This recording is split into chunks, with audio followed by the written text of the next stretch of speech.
Christy. O Jordan, anong ginagawa mo dito? Dapat kasama mo yung fiancé mo sa loob. I'm sure maraming gustong mag-congratulate sa'yo. To be honest, hindi ko ina-expect yun. Jordan, hindi mo kailangan mag-explain sa akin.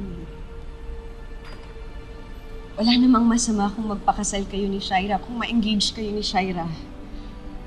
Hindi na tayo kasal. Annulled na tayo. So you're free to marry who you want. Pero Christy, Jordan.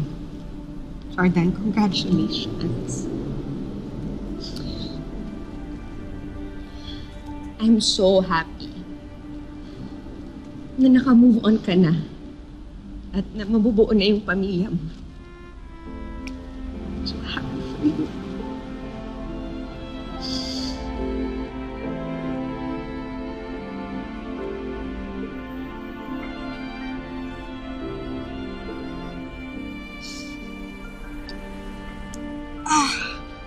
Pasensya ka na.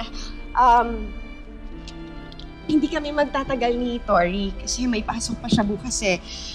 Sinadya lang talaga namin na maihatid to para kay Junior. So,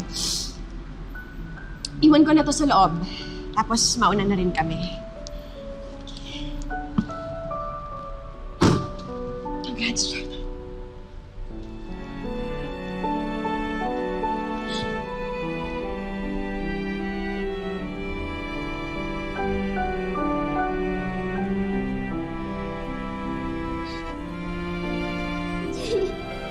Sa akin siya,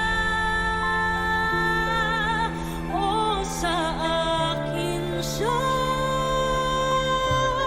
hindi na